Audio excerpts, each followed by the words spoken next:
에베소서 오늘 본문 5장 25절에서 30절에 보면 사도 바울이 예수 그리스도와 이 교회의 관계를 신랑과 신부, 남편과 아내의 관계에 빗대어서 아주 재미있게 말씀하고 있어요.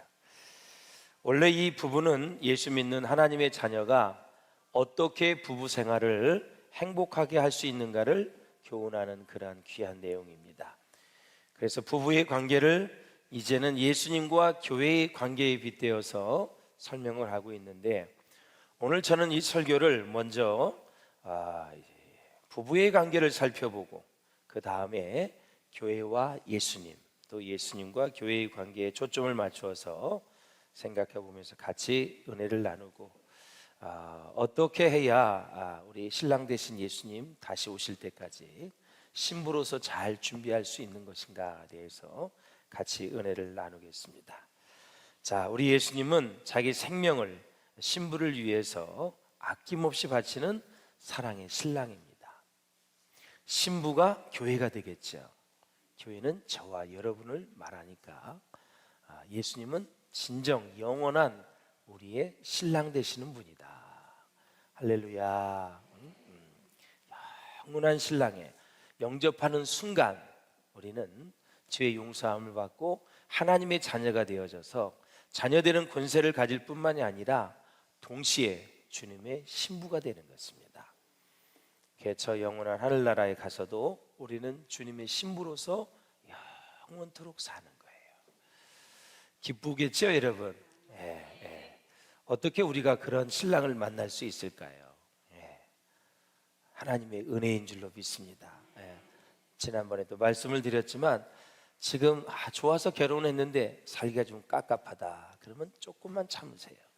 그러면 영원한 신랑, 최고의 신랑이 우리를 기다리고 있어요. 이럴 땐 크게 하는 게 아닌데 신랑이 오해하는데 적게 해야지. 권태기세요?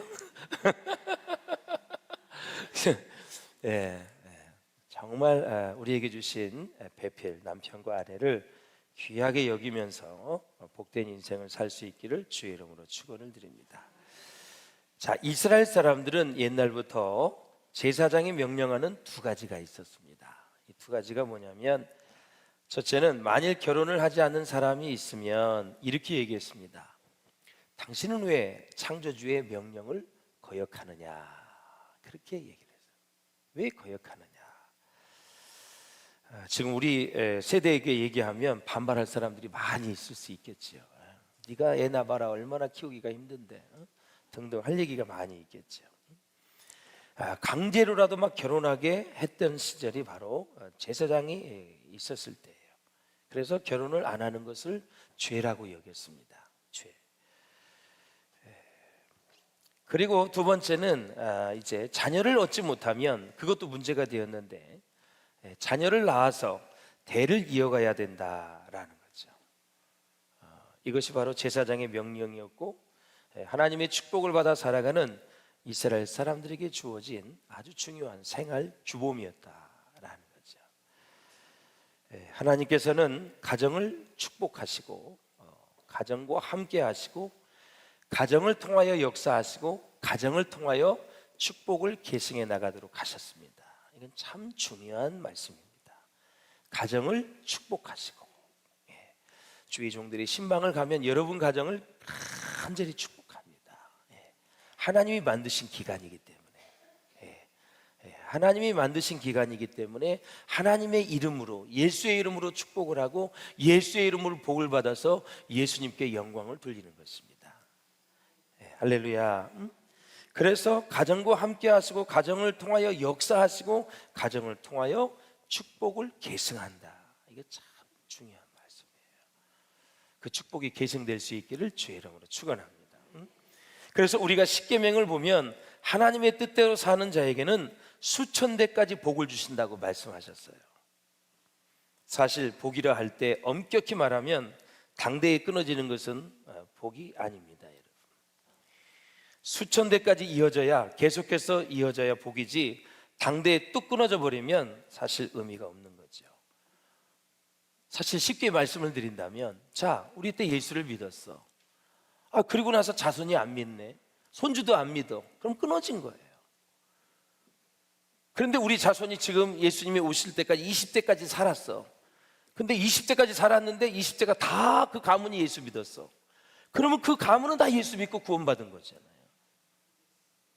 그런데 예수 없이 뭐 20대 30대를 살던 아무 의미가 없는 거예요, 하나님 앞에서는. 왜? 지옥불에 떨어지니까. 이 땅은 잠시 잠깐 사는 거잖아요. 아침에 있다가 없어지는 안개와 같다고 말씀하셨잖아요. 그래서 우리는 순례자라 그랬어요. 우리는 나그네라 그랬어요. 나그네는 늘 떠날 준비를 하는 사람이에요. 여행 가서 여러분 꼭 놀고 나서 하는 얘기가 뭐야? 그렇게 여행 가서 막 500만 원, 1000만 원씩 다 주고 가가지고 그래도 집이 좋아, 집이 좋아. 그 돈 다 쓰고 나서 그게 뭐냐? 집으로 돌아오는 거예요. 집이 편하고 좋고, 그렇죠? 우리의 본향은 천국이잖아요. 할렐루야. 그래서 나그네는 떠날 준비를 하고 사는 사람이에요. 우리가 신부를 맞을 준비를 잘해야 된다. 그래서 기억해야 될 것은 자자손손 이어지는 복은 가정을 통하여 이루어진다라는, 가정을 통하여. 그래서 가정은 하나님의 축복을 받는 그릇입니다. 그릇이 없으면 복을 받을 수가 없지요. 아무리 좋은 것을 주려고 해도 좋은 그릇, 깨끗한 그릇, 큰 그릇을 준비하지 아니하면 하나님께서 주실 수가 없다라는 거죠. 그러므로 깨끗하고 거룩하고 정결한 가정이라고 하는 그릇을 잘 준비해 놓아야 하나님께서 그 가정에 큰 복을, 여러 가지 복을 대대손손 다 그렇게 주시게 된다라는 거죠. 이 복을 받을 수 있기를 바랍니다. 그런 의미에서 가정은 축복의 그릇입니다, 여러분. 축복의 그릇이에요. 그래서 우리 가정에 어떤 사이가 들어오고 어떤 자부가 들어오냐, 이건 진짜 중요한 거거든요. 가장 일생일대 가정에 중요한 거예요. 돈은 수입 지출은 얼마든지 여러분 나가고 들어올 수 있고 돈을 잃어버릴 수도 있어요. 그러나 일생에 자녀가 2명이면 여러분 2사람이 나가고 들어올 거예요, 그렇죠? 어차피 딸이라면 시집을 갈 것이고요, 또 이제 아들 둘이라면 자녀가 또 들어올 것이고, 또 이제 딸이라면 사이가 들어올 것이고, 그러하기 때문에 누가 들어오고 한 가족의 멤버가 되느냐, 이건 참 중요한 것이다. 예수님께서 세상에 오셔서 이루시려는 그 하나님의 나라, 이 새로운 사회가 있는데, 그것을 가리켜서 뭐라 그러냐면 성경은 하나님의 의가 지배하는 하나님의 나라다, 이렇게 돼요. 하나님의 나라. 마태복음 한번 보실까요? 시작. 그런즉 너희는 먼저 그의 나라와 그의 의를 구하라. 그리하면 이 모든 것을 너희에게 더하시리라. 아멘. 할렐루야. 그래서 사랑하는 여러분, 우리에게는 새하늘과 새 땅, 또 하나님의 나라와 하나님의 의라고 하는 비전, 환상이 있어야 된다. 사실 이 비전이 구체적으로 적용되어야 할 곳은 어디일까요? 바로 교회와 가정이다. 제가 장례식에 마지막에 꼭 부탁을 드립니다. 장례식이 끝난 다음에 가정을 잘 섬기시고 교회를 잘 섬기십시오. 이유가 뭐냐? 하나님이 진짜 직접 만들어 놓으신 기관이기 때문에 이 두 기관이 잘 돼야 됩니다, 여러분. 두 기관이. 가정도 파탄, 교회도 완전히 신앙을 놔버리고 믿음이 없다면 참 소망이 없는 인생입니다. 소망이 없는 인생이죠. 어디에서 여러분 소망을 찾을 수 있겠어요? 그러나 정작 교회에는 하나님의 나라를 경험하지 못한 사람들이 적지 않게 많이 있다라는 것입니다. 그러므로 교회에서 하나님을 만나야 됩니다. 예배를 통해서 만나야 됩니다. 말씀을 통해서, 찬양을 통해서, 기도를 통해서 주님을 만나야 되고 성령의 기름 부으심을 받을 수 있기를 바랍니다. 그리고 하나님을 믿는 사람들의 만남이 어떠한 것인지를 경험하지 못하면 우리는 세상에 나가서도 하나님의 나라를 절대 경험할 수가 없습니다. 내가 다니는 직장, 학교, 사업장, 어떤 곳에서도 하나님 나라를 경험할 수 없어요. 또한 이러한 비전이, 이러한 환상이 적용되어야 할 곳은 바로 예수 믿는 사람들의 가정이다라는 거죠. 사실 자세히 들여다보면 예수 믿는 가정도 문제가 없지는 않지요. 많이 있습니다. 집사의 직분도 받고, 또 권사, 한수 집사, 장로, 목사, 전도사, 강도사 여러 가지 여러분 직분이 있어도 실제로 집에서는 하나님의 나라를 경험하지 못할 때가 많이 있다라는 거죠. 그래서 아주 염세적이고 냉소적인 사람, 그런 사람들은 예수 믿는 것이 다 그저 그렇고 그러지, 교회 다니는 것이 다 그저 그렇고 그러지, 그렇게 생각하는 사람들은 적당히 세상과 타협을 하고 현실에 안주해 버리는 거죠. 그러니까 교회에 대한 재미도 없고 주님을 만난 경험도 없고 또 어쩌다 보면 사람들에게 상처를 받고 그 다음에 교회에서 신앙생활에 좋지 않는 그런 경험이 있을 수도 있다. 여러분, 교회는 그저 그런 곳이 아닙니다. 가정도 그저 그런 곳이 아니에요. 정말 주님을 모시는 가정 교회는요, 신바람 나게 되어 있어요. 행복하게 되어 있어요. 정말 최고의 즐거움과 기쁨 가운데 생활할 수 있는 곳이 가정과 교회이다라는 거죠. 할렐루야. 우리가 분명히 믿는 것 중에 하나는 하나님의 나라는 죽어서 이루어지는 것이 아니라 예수 그리스도를 영접하는 그 순간부터, 바로 그 순간부터 시작된다라는 거죠. 여러분, 천국은 이미 우리 가운데 임했다고 말씀하고 있는 것입니다. 여러분, 예수님을 영접하는 순간부터 초막이나 궁궐이나 상관없이 내주 예수님을 모신 곳이 다 천국 하나님의 나라입니다. 주님 예수 모신 곳이 다 그 어디나 하늘나라인 줄로 믿습니다. 여러분, 내 마음에 있는 거예요. 내 마음. 그러므로 천국은 어디서 경험되어야 되죠? 바로 교회와 가정인데, 교회에서는 교회 학교가 있잖아요. 어린아이들은 명화부, 유치부, 유년부, 초등부, 학생회, 청년회, 또 우리 이제 교회 학교뿐만 아니라 순모임, 성가대, 새가족부, 남녀전도회, 권사회, 장로회, 안수집사회, 각종 키트 모임, 기도회 모임, 성경 공부반, 많은 모임이 있어요. 여기서부터 하나님의 나라를, 천국을 맛보기 시작해야 된다라는 거죠. 그리고 가정에서 천국이 경험되어져야 된다라는 것이죠. 그리스도인이 존재하는 곳이면 어디서든지 하나님의 나라가 이루어져야 된다라는 거죠. 그렇다면 하나님이 원하시는 새로운 사회를 이루기 위해서는 무엇이 필요합니까, 여러분? 가장 중요한 원리는 바로 성령 충만의 원리입니다. 하나님의 영이 우리 가운데 함께 하셨어요. 가정에서나 직장에서나 교회에서, 그리고 이 사회에서 단순히 평범한 종교 생활이 아니라 정말 성령이 지배하는 새로운 하나님의 나라의 경험은 모든 사람이 성령으로 충만하게 되는 순간부터 시작이 된다. 어떤 날 김 집사가 봤는데 한 달이 딱 지나고 나서 막 말하는 것도 달라지고 새로워졌고 행동하는 것도 없고 눈빛 이런 게 막 즐겁고 기쁘고 감사하고 완전히 달덩이처럼 막 그냥 은혜가 넘치고 좋은 거예요. 바로 그 사람이 하나님의 나라 경험한 거잖아요. 성령을 경험한 거잖아요. 그러니까 새로운 관계가 이루어지는 거예요. 새로운 관계. 여러분의 얼굴을 봐도 진짜 하나님의 나라가 임했는지, 또 하나님의 은혜가 임했는지, 성령의 기름 부으심이 충만한지 얼굴을 보면 알 수 있죠. 그래서 사람이 성령의 한 개인에게 임하게 되면 시와 찬미와 신령한 노래들이 그 입술에서 터져 나오기 시작을 해요. 성령이 가정과 교회에 임하면 이 찬양의 공동체로 변하기 시작을 합니다. 찬양의 공동체. 어떤 고난이나 위기나 시험이 우리 앞에 닥쳐와도 감사가 넘치게 되는 거죠.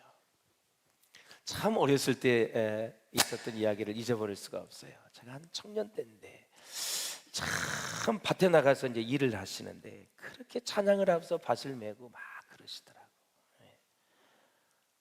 그 가정은요 정말 가난해요. 남편이 술을 많이 먹어서 매일 두들겨 맞아요. 자녀들도 다 속을 세게 해요. 진짜 볼품없는 가정이에요. 근데 이분이 예수를 믿고 나서 그 논밭에서 일을 하는데 계속 주저들이 찬양하면서 이렇게 일을 하시더라고요.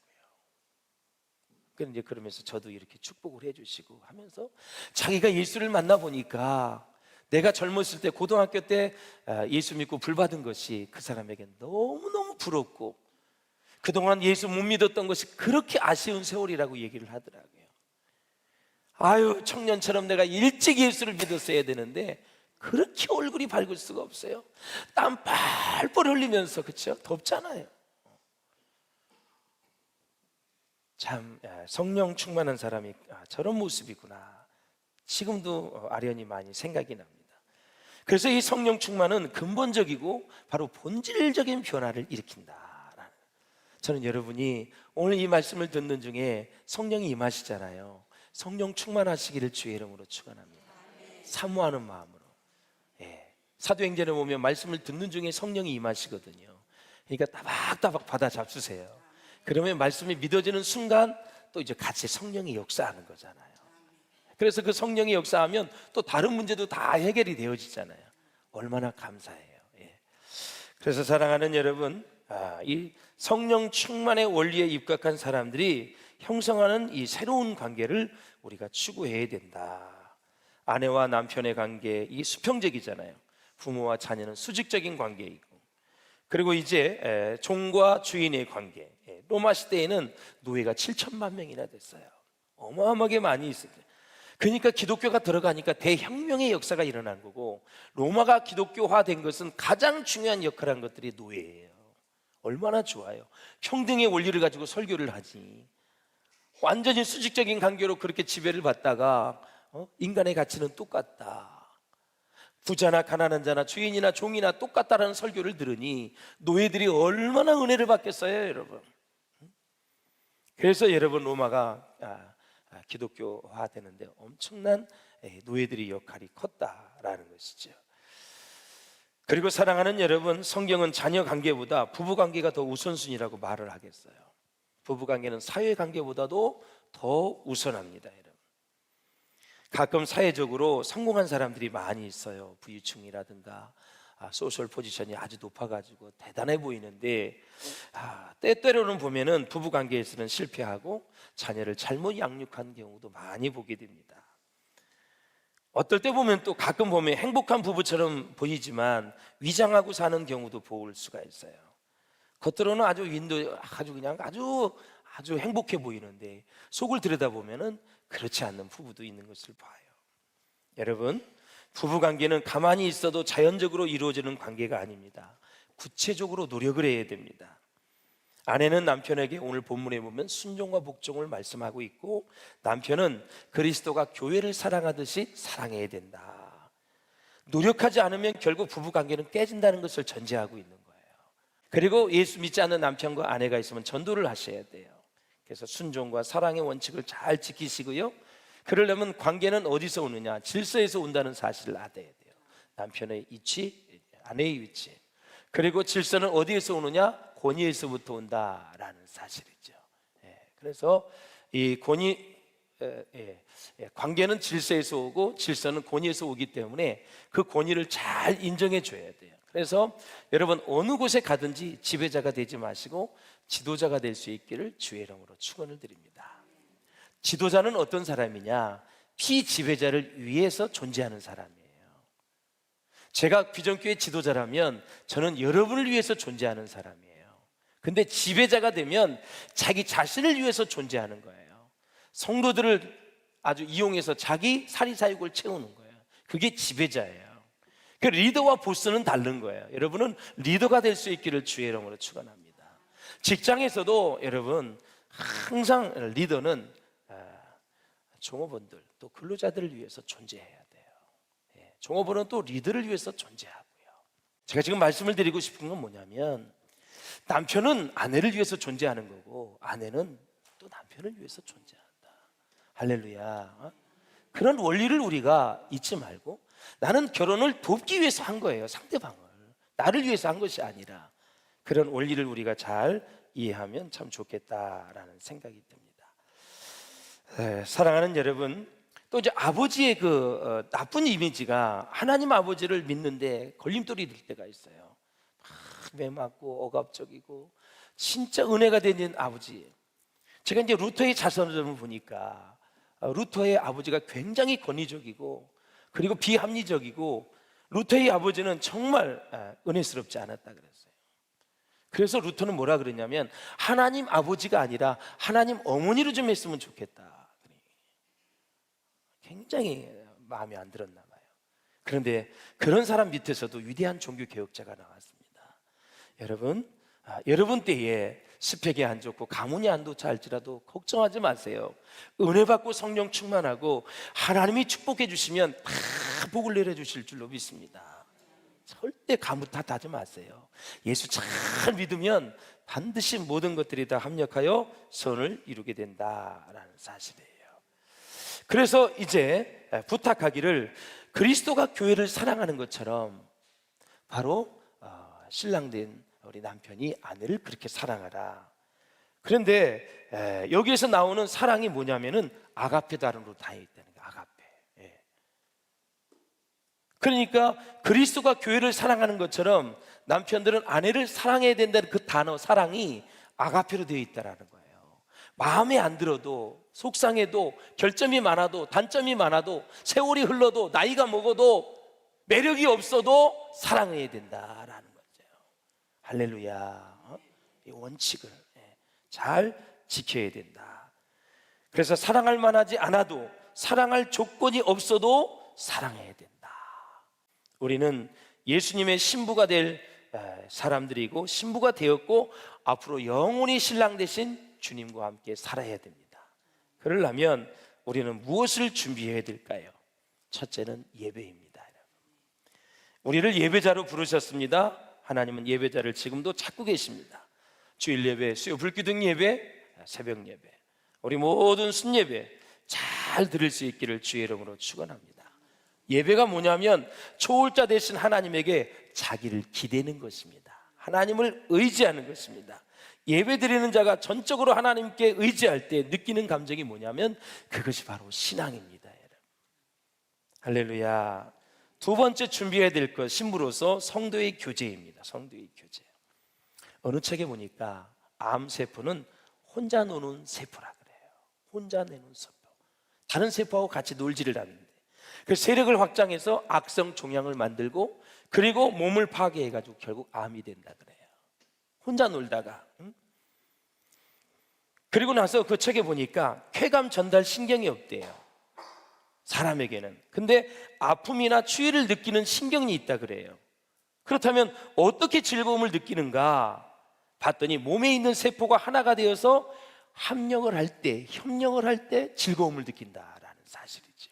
예? 성도들이 서로 교제하고 협력을 할 때 우리는 거기서 주 안에서 기쁨을 누리게 되는 줄로 믿습니다. 옆 사람을 축복하세요. 혼자 놀지 맙시다. 그래서 순모임이 그렇게 중요한 것이고 남녀전도회, 권사회, 장로회 모든 우리의 큐티라든가 기도 모임이라든가 그렇게 소중한 거예요. 소중한 거예요. 저도 제가 친하게 지나는 목사님들이 있어요. 아주 가족처럼 지나는 거예요. 거기서 인생의 보따리를 다 풀어냅니다. 같이 얘기하고 같이 기도하면서 울고 웃고 그렇게 합니다. 세 번째는 여러분 주님을 맞을 준비, 신랑 준비는 전도입니다. 여러분 천하보다도 귀한 영혼을 항상 여러분 전도할 수 있기를 주의 이름으로 축원합니다. 주님이 그걸 원하시는 거예요. 네 번째는 뭐냐? 봉사인 것입니다. 여러분 하나님 베풀어 주신 은혜와 구원을 감사하면서 기쁘게 봉사하는 저와 여러분 될 수 있기를 주의 이름으로 축원합니다. 마지막으로는 바로 하나님 말씀을 배우는 것입니다. 배우면 배울수록 우리는 주님을 더 사모하게 되고 주님이 원하시는 것이 무엇인가를 알게 되어져서 주님의 뜻을 이루는 위대한 인생이 되어질 줄로 믿습니다. 사랑하는 여러분, 그렇습니다. 신랑을 위한 신부의 준비. 우리 이 땅에 사는 육신의 부부도 이제 중요합니다. 우리의 원리를 다 아까 말씀을 드렸습니다. 더 중요한 것은 우리의 영원한 신랑이 되신 예수님 맞을 준비를 우리가 어떻게 해야 되겠는가? 우리 5가지를 말씀을 잘 드렸습니다. 그 말씀을 잘 마음에 새기면서 여러분의 신앙생활이, 여러분의 가정이, 우리가 섬기는 교회가 주님 보시기에 가장 아름다운 교회, 주님이 주목하시는 교회, 세상 사람들이 주목하는 것이 아니라 주님이 주목하는 교회가 될 수 있기를 주님의 이름으로 축원합니다.